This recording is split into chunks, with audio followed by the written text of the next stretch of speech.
La ciudad es nuestro laboratorio, un podcast del Centro de Desarrollo Urbano Sustentable, CDEUS. Hola, bienvenidas a todas y todos. Muchas gracias por estar acompañándonos en esta nueva versión de La ciudad es nuestro laboratorio, el podcast del Centro de Desarrollo Urbano Sustentable, CDEUS, donde abordamos distintos documentos de política pública que han sido escritos por nuestros investigadores e investigadoras. En el día de hoy vamos a hablar del documento Forestación Urbana para la adaptación al cambio climático. Vamos a ver qué tienen que ver los árboles que están en nuestras plazas con cómo podemos combatir el cambio climático. Y para conversar de eso estamos con Sonia Reyes. Muchas gracias, Sonia, por acompañarnos. Ella de origen es bióloga de la Universidad de Chile, magíster en asentamientos humanos y medio ambiente de la Universidad Católica y doctora en geografía de la Universidad de Leipzig. Es profesora actualmente de la Facultad de Agronomía e Ingeniería Forestal de la Universidad Católica, es directora del Laboratorio de Ecosistemas Urbanos, integrante también del Grupo Asesor de Medio Ambiente Gama UC, es presidenta de IALE Chile, que es la Asociación Chilena de Ecología del Paisaje, que es parte también de IALE Internacional, y por supuesto es investigadora CDEUS. Entonces, Sonia, vamos a entrar en temática, digamos, este documento que se llama Forestación Urbana para la Adaptación al Cambio Climático. Y vamos a empezar por lo más simple. ¿De qué hablamos cuando hablamos de forestación urbana?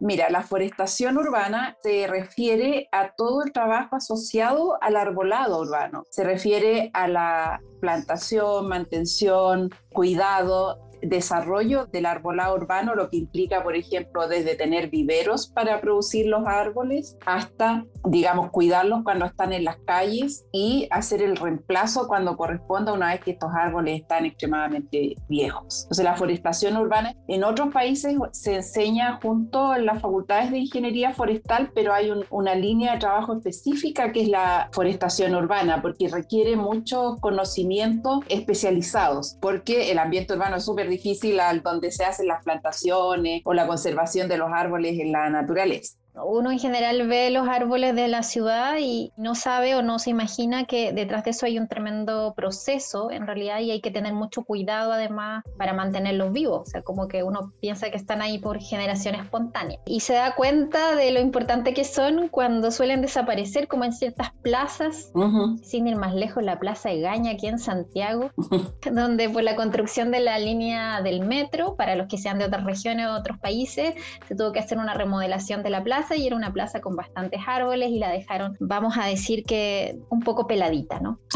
No, fue una solución muy lamentable. Desapareció básicamente su aspecto de área verde y quedó como un área muy pavimentada con unos pocos arbolitos muy pequeños. Está interesante pensar por qué pasa eso, que eso no pasa solo en esta plaza, pasa en varias plazas de nuestro país, así que eso tal vez se vincula con que este proceso de forestación urbana es bastante complejo quizá. Vamos a pensar que no es maldad, digamos, que no quieren sacar los árboles de maldad. Ahora quisiéramos saber cuál es el vínculo entre la forestación urbana y el cambio climático, que es lo que tú planteas justamente en este documento. En verdad ese vínculo nace de todo el importante efecto que tienen los árboles en la regulación del clima. Cada árbol, digamos, individualmente tiene un efecto en lo que llamamos el microclima, que es ese espacio que rodea al árbol, en el cual todos nos podemos dar cuenta que el aire es más fresco, la temperatura, no hay radiación solar, en fin.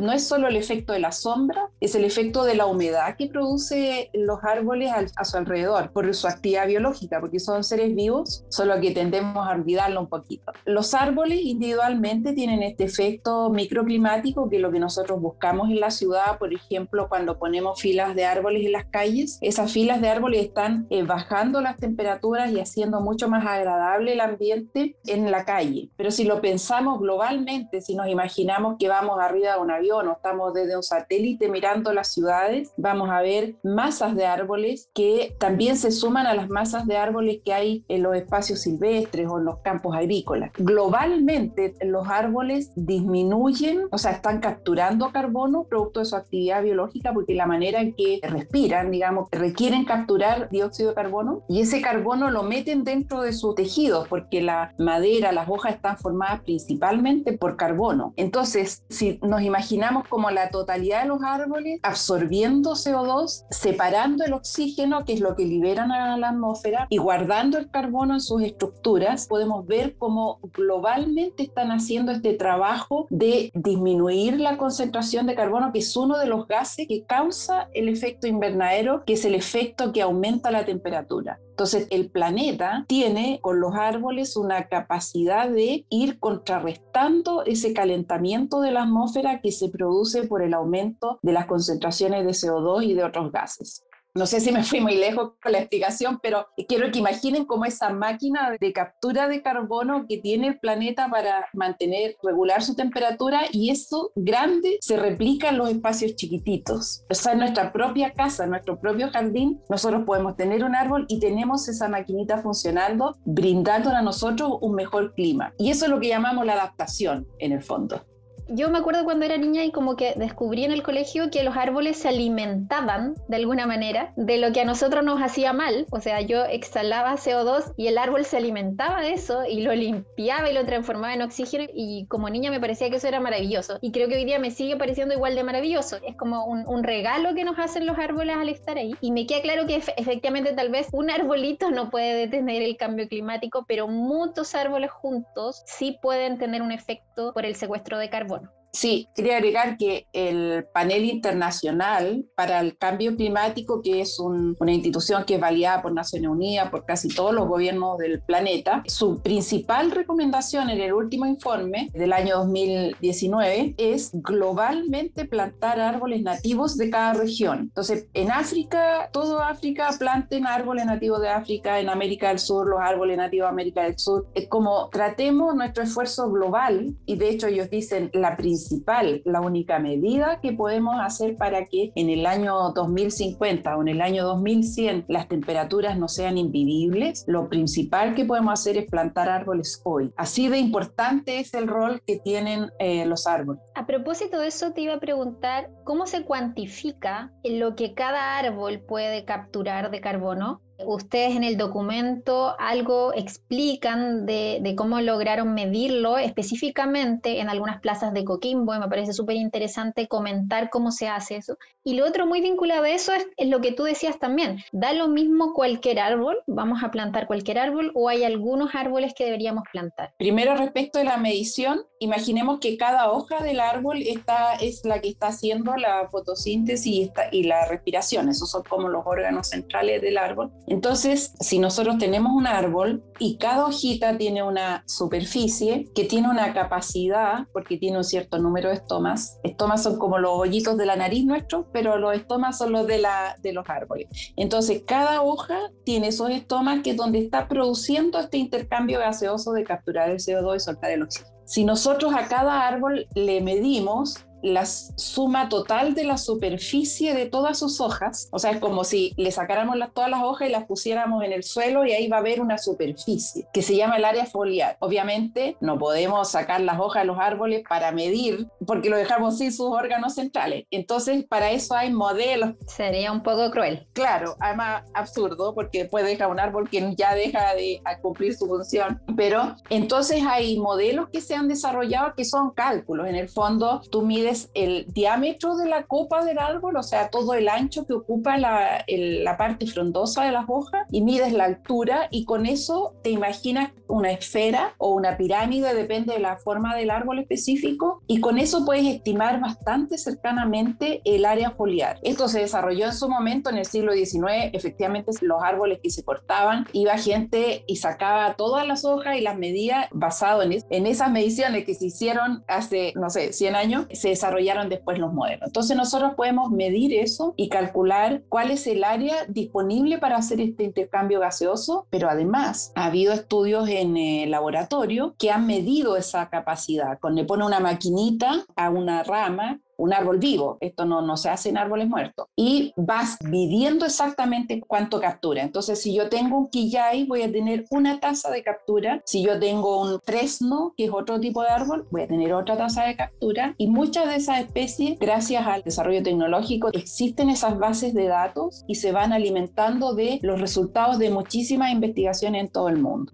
O sea que se puede saber cuál es el árbol que sirve más o menos para capturar el carbono. Sí, pues ya sabemos que los árboles que más sirven son los que son nativos de la región porque están adaptados al clima. Por ejemplo, los árboles nuestros, que son lo que se llama esclerófilos, o sea que tienen la hoja más dura porque tienen que resistir la radiación solar y la sequía durante el verano. Esos árboles igual hacen fotosíntesis, pero son capaces de resistir esa tremenda radiación. Cumplen su función adaptados ya a verano seco, a esta radiación solar, pero si nosotros traemos un árbol, no sé, un canelo, un árbol más del sur, ese arbolito se le van a quemar las hojas porque ese árbol está adaptado para hacer ese trabajo en una situación de menos radiación solar y también de mayor humedad ambiente.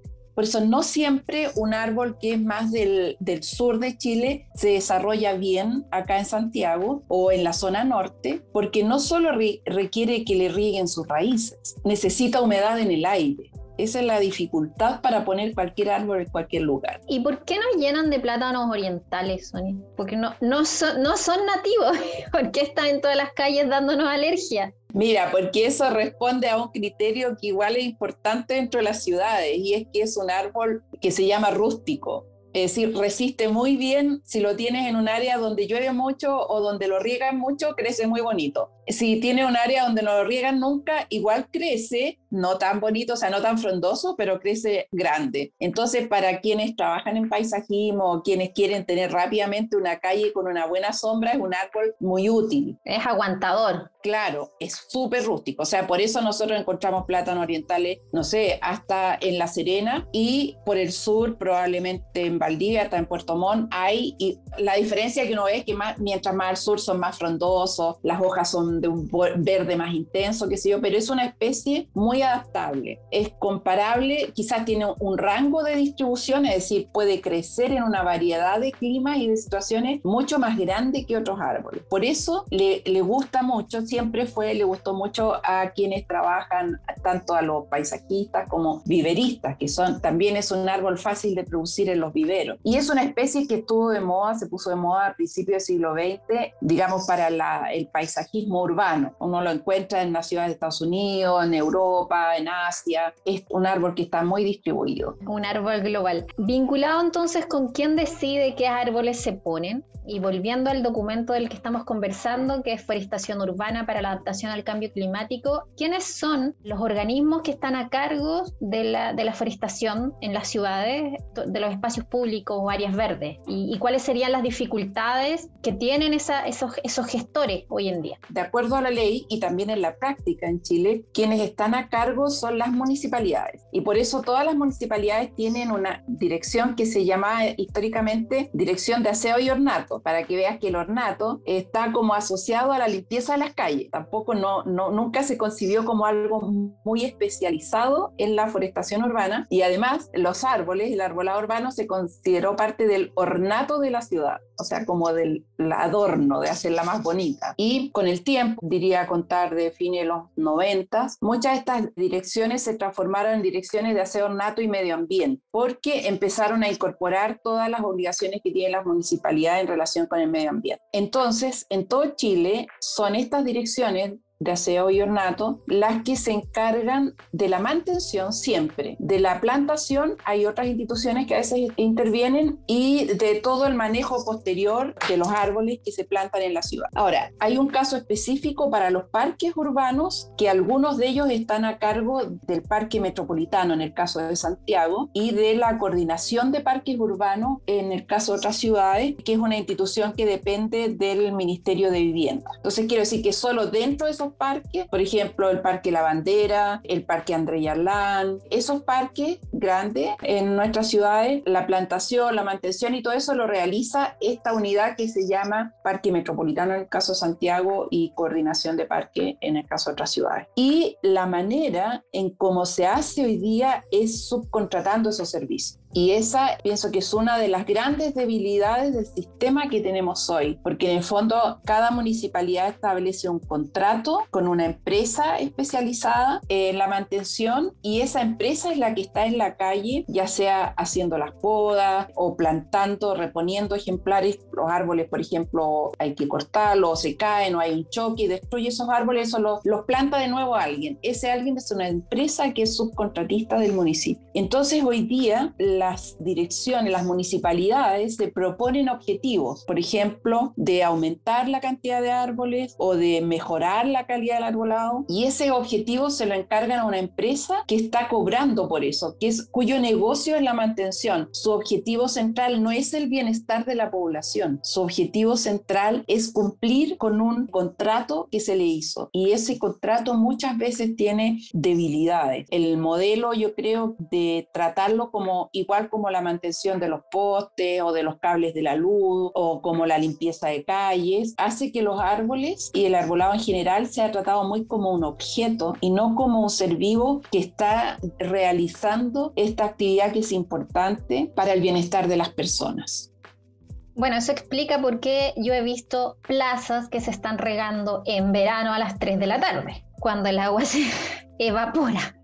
Y uno dice, ¿por qué pasa eso? Y efectivamente porque el que está a cargo de la mantención, al parecer, no está muy preocupado ni de las personas, pero tampoco de la eficiencia, digamos, del planeta. Sí, nosotros revisamos muchos contratos de mantención de arbolado desde Antofagasta hasta Punta Arenas, y por ejemplo muchos de ellos la municipalidad paga el agua. Cuando se extrae de agua que es potable, es la municipalidad paga esa cuenta, no la empresa que está regando. Entonces no hay un incentivo muy grande a ahorrar, y cuando la municipalidad paga, en el fondo paga un departamento de contabilidad, o sea, paga todas las aguas de los consultorios, de las escuelas, de la propia municipalidad, las de las plazas, si hay estadio municipal, el agua del estadio. Es decir, le llega una cuenta que viene asociada a los números de los medidores, pero esa persona, a lo más a veces son dos, no tiene capacidad de chequear, oye, se está gastando mucho por acá, porque quizás está más preocupado el gasto dentro del edificio municipal que lo que está pasando afuera. Entonces ahí hay una desconexión también del hecho de cómo utilizas el agua y cómo se financia. Y eso también es muy llamativo. Hay municipalidades que tienen derechos de aguas, por ejemplo, en aguas subterráneas o de canales, entonces pueden regar con esta idea de que esa agua es infinita, porque viene de la naturaleza y no se paga por ella. Respecto a cuáles son las acciones que habría que impulsar para que efectivamente la forestación urbana ayudara a combatir el cambio climático, me gustaría que comentaras un poco las medidas que están en este documento, las que te parezcan que sí o sí deberíamos implementar. Bueno, la primera recomendación es la que viene del Panel Internacional de Cambio Climático, que es plantar especies nativas. Pero en el caso de Chile, que tenemos una gran variedad de distintos tipos de especies por la variedad de clima que tenemos, entonces para cada ciudad o para cada región deberíamos tener como nuestra lista de especies recomendadas, y de esas necesitamos muchos más estudios, especialmente porque para poder plantar las cifras son grandes. En la municipalidad de Providencia, una comuna pequeña dentro del contexto del área metropolitana, tienes en las calles 45.000 árboles. Es el total, sin contar los de los parques y plazas. Y si una municipalidad está reponiendo árboles, fácilmente puede requerir 1.500 o 2.000 árboles. No estamos hablando de números pequeños. Entonces, para producir 1.500 árboles nativos, piensen ustedes en un vivero que hace 5 años, para que yo pueda plantar la planta hoy día, hace 5 años alguien tuvo que recolectar semillas y ponerlas a germinar.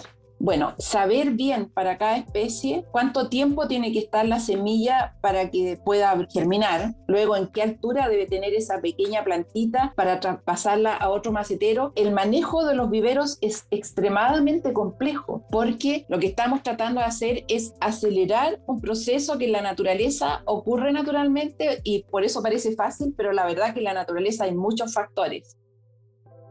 Estamos conversando con Sonia Reyes acerca de su documento de política pública, Forestación Urbana para la Adaptación al Cambio Climático, y estábamos conversando acerca de las medidas que ella propone en este documento Sonia nos está hablando de lo importante que era tener un proceso de germinación de los distintos árboles y cómo es importante conocerlo muy bien para llegar a que ese proceso sea exitoso. Pero ella en su documento también nombra otras cosas que son importantes en los procesos de forestación, y una que llama la atención es la participación ciudadana. Entonces quería que nos comentaras un poquito a qué te refieres con eso. Mira, otra cosa que nosotros hemos encontrado consistentemente en nuestros estudios es que la ciudadanía, las personas que viven en la ciudad, sienten mucho apego y mucho interés por el arbolado de su calle o de su barrio. Sin embargo, también a veces sienten que les genera muchas molestias, como esto típico de que los árboles como que levantan las veredas, sus raíces, o árboles que generan, mencionamos antes el plátano oriental, que es muy utilizado, pero genera alergias. Hay otro árbol muy utilizado que se llama falso acacio, que también genera alergias. Hay árboles que producen frutos y a la gente tampoco a muchas personas molesta porque ensucian la vereda. En fin, entonces la selección de la especie a plantar no es fácil, y en esa selección claramente deben participar las personas que diariamente van a convivir con esos árboles. Nosotros hemos visto que proyectos de poblaciones de vivienda social o áreas de bajos ingresos en ciudades muy distintas hay organizaciones espontáneas de vecinas. Principalmente son mujeres las que se preocupan de estos temas, y ellas plantan y mantienen pequeños espacios verdes, no solo con árboles, a veces también con otras plantas, en espacios que son pequeños terrenos eriazos, que en el fondo se destinan a basural o no tienen mucho uso. Entonces, escalando un poco esa voluntad y ese interés que existe entre las personas para colectivamente mejorar la calidad de sus espacios públicos, y para eso utilizan el arbolado, si lo escalamos, yo creo que es factible que la ciudadanía participe en el diseño, y así las plazas, los parques, las calles van a responder a las necesidades que las personas quieren. Por ejemplo, podría ser que hay un grupo que lo que quiere es árboles con flores, porque lo que le interesa es ver colorido y ver floración, y no le interese tanto si la especie es nativa o no. Estos son casos reales. En otros barrios, y por ejemplo el caso de mi barrio, lo que interesa es que sean nativas. Hay como una decisión colectiva de que tenemos que plantar especies nativas porque hay una sensación de que se están perdiendo. Entonces, si la municipalidad viniera aquí y entre todos pudiéramos diseñar esa área y decir, ya vamos a plantar esta especie, las personas naturalmente las van a cuidar. Cada cierto tiempo vemos nosotros las noticias de personas que se oponen a la pérdida de ciertos árboles porque es su identificación con ellos. O sea, hay con la naturaleza, con los árboles, en las calles, con las plazas, hay algo más que un uso, que digamos, una función utilitaria. Hay también un apego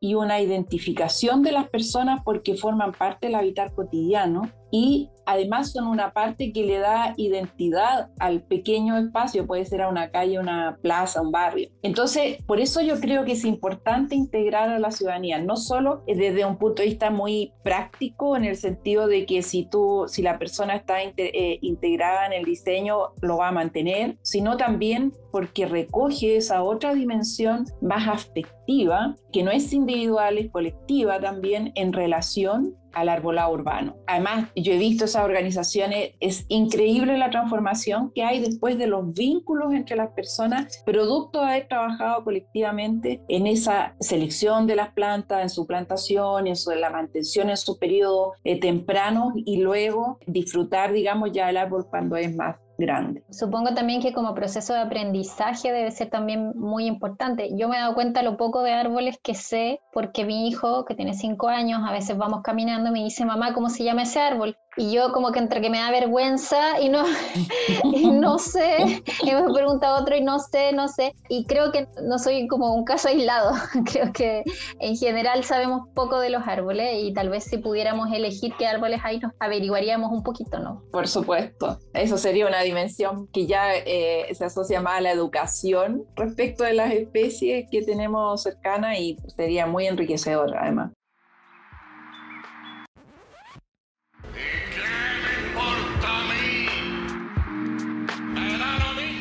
Sonia, este documento de política pública, bueno, nuestro centro, el Centro de Desarrollo Urbano Sustentable, tiene una serie de documentos en distintas temáticas que vienen de la investigación científica con aportes y propuestas concretas a distintas políticas públicas. Esto está en un marco más grande, pero por supuesto, están hechos para que lo lea quien quiera leerlo. Están disponibles en nuestra página web www.cedeus.cl. Pero ¿a quién tú le escribiste este documento? ¿A quién le importa? ¿Qué autoridades, organizaciones les sería útil leer el documento Forestación Urbana para la Adaptación al Cambio Climático? Principalmente las municipalidades, que son responsables de estos espacios cotidianos donde nosotros podemos tener arbolado. Creo que las municipalidades deben visualizar la multiplicidad de beneficios que el arbolado tiene para la comuna que están administrando, no solo verlo como un asunto de ornato o de un paisaje más verde desde el punto de vista estético, sino en toda esta otra dimensión, primero, de que mejora notablemente la calidad de vida, porque obviamente una calle arbolada es una calle mejor en muchas dimensiones. También que reconozcan el valor que tiene para la organización comunitaria, para cómo las personas están disponibles para organizarse, para cuidar los espacios públicos, y cómo eso fortalece mucho la vida de barrio y mejora, también tiene otras dimensiones de la gestión municipal que a veces se tratan de una manera muy superficial. Entonces creo que si las municipalidades vieran como la integralidad de impactos y la importancia que tienen para mejorar la calidad de vida, el arbolado urbano, creo que podrían rápidamente incorporar una gestión que verdaderamente mejore lo que tenemos hoy día en las calles de casi todas nuestras ciudades. Entonces está clarísimo que le estamos hablando a las nuevas alcaldesas y a los nuevos alcaldes que tendrán que asumir. Claramente.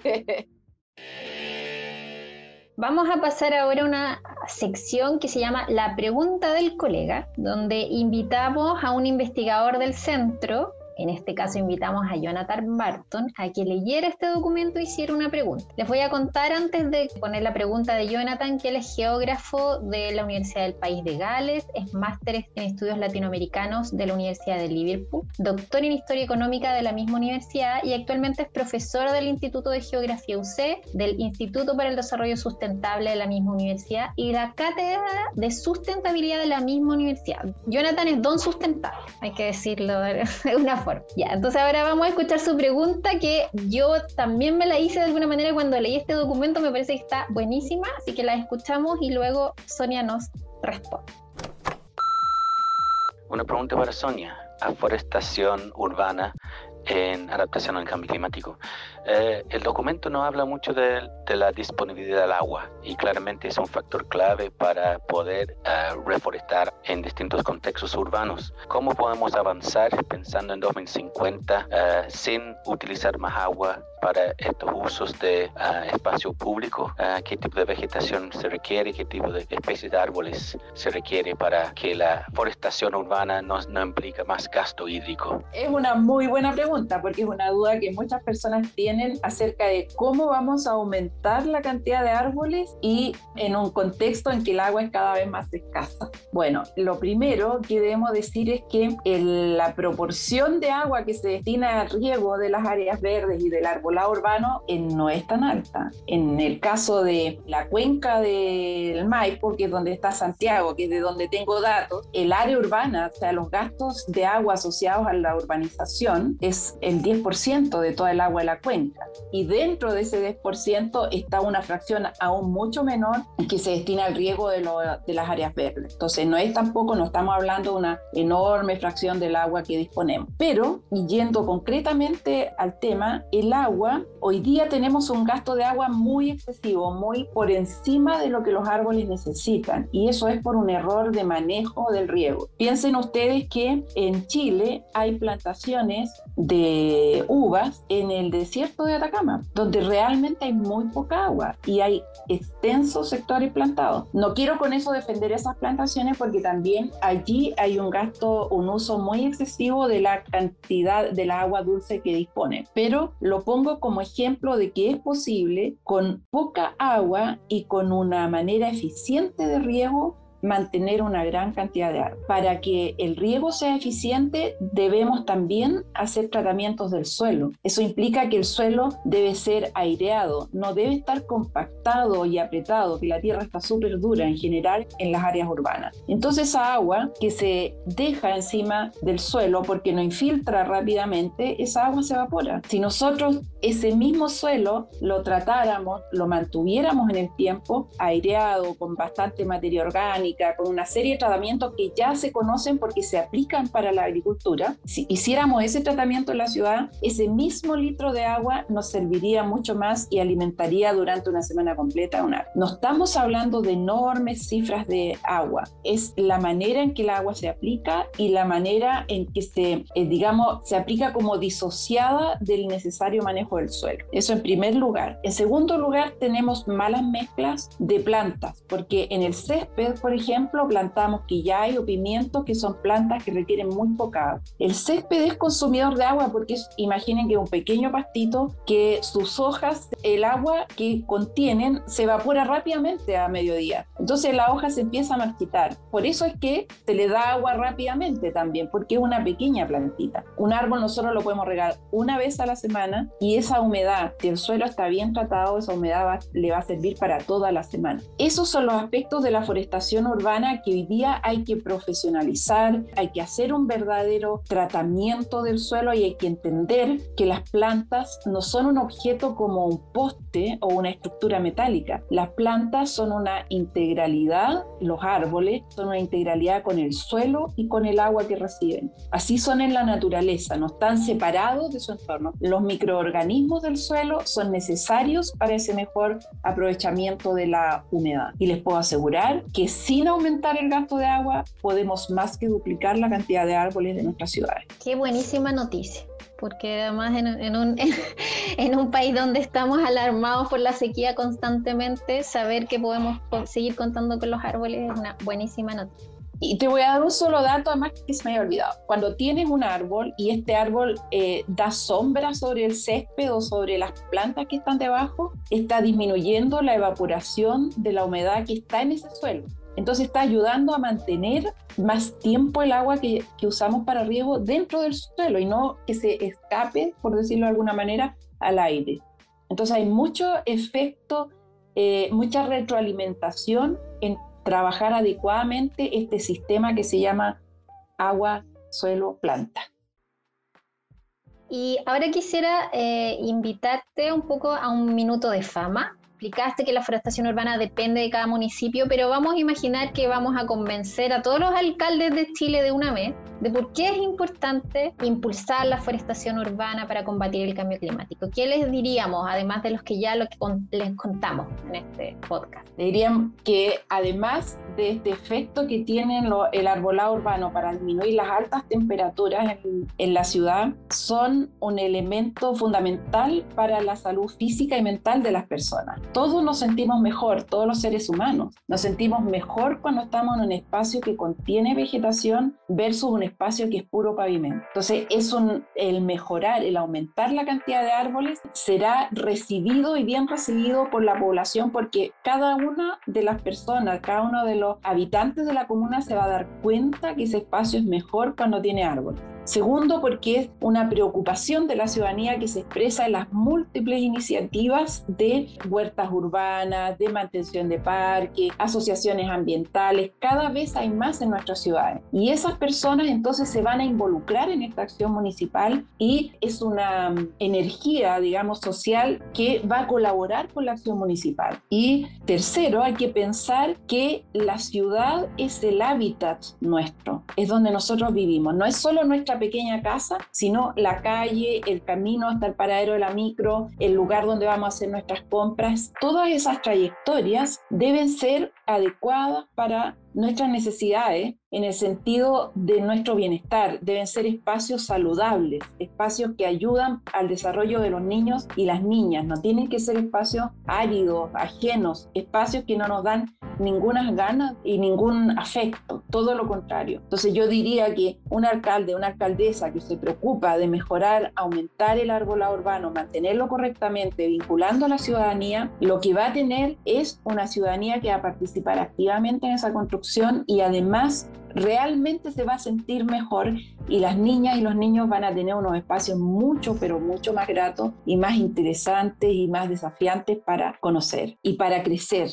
Yo creo que las personas de la edad mía todas tenemos el recuerdo de su trepar a árboles, caernos de los árboles, cosechar frutos que probablemente no se podían comer, rompernos las rodillas por andar jugando en eso. Bueno, esa experiencia es una experiencia vital que debemos entregarle a los niños. Entonces yo creo que hay que pensar en todas esas dimensiones para activamente impulsar desde las alcaldías la forestación urbana. Qué bonito lo último que dijiste, porque bueno, en CEDEUS yo he aprendido muchas cosas, entre otras que no es normal, por ejemplo, que los niños no jueguen en la calle, que los niños deberían poder jugar en la calle, son los autos los que deberían bajar la velocidad. Y acá también estamos pensando una ciudad de otra forma, o sea, ¿por qué los niños no van a poder trepar todos los árboles que estén en la calle? También deberían poder hacerlo, pero si no tenemos árboles, obviamente no lo van a hacer. Para cerrar este capítulo, quisiera invitarte, Sonia, una invitación que hemos hecho a todos, porque como este es un año constituyente y estamos pensando el país entre todas y todos, quisiera preguntarte si tú crees que el derecho a la ciudad debiera estar en la Constitución y qué sería para ti, desde tu disciplina y desde tu mirada, el derecho a la ciudad en la Constitución.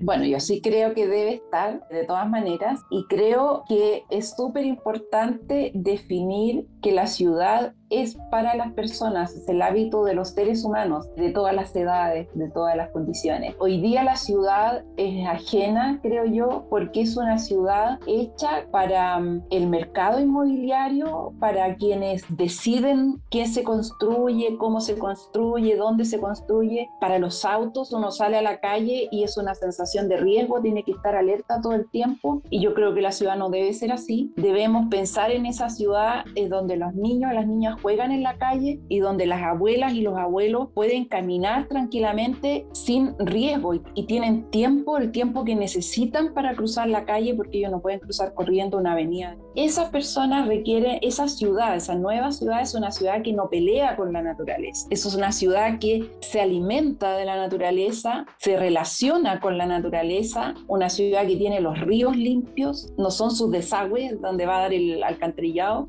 sino que es un espacio de contacto con la naturaleza, es una ciudad que tiene árboles nativos, que tiene flores, que es visitada por las aves nativas, que es un espacio de desarrollo y de crecimiento donde todas las personas, todas y cada una, puedan ser felices individual y colectivamente. Y esa ciudad es otra ciudad, y esa es la que yo quisiera que se empezara a construir, que hubiera principios dentro de la Constitución que permitieran cambiar radicalmente la forma que se hace en las ciudades hoy día y pongan en el centro a las personas, pensando especialmente en las niñas y niños que son quienes van a crecer en estos espacios. Entonces yo creo que es sí, y así lo veo, digamos, la naturaleza como dentro de la ciudad alimentándola y la ciudad devolviendo a la naturaleza, dándole el espacio que necesita para su desarrollo y para que en el futuro, en los próximos 100 años, los próximos 200 años, sigamos aquí y no tengamos que lamentar la desertificación o la pérdida de todos los bienes naturales que hoy día tenemos.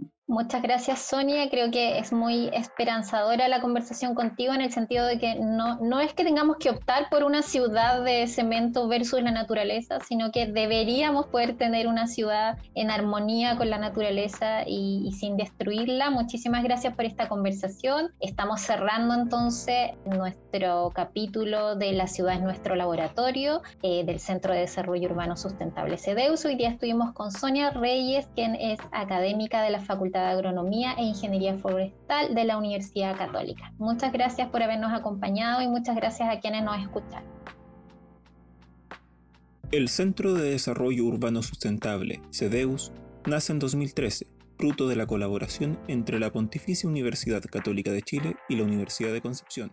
Cuenta con recursos del Fondo de Financiamiento de Centros de Investigación en Áreas Prioritarias FONDAP, de la Agencia Nacional de Investigación y Desarrollo ANID, del Gobierno de Chile.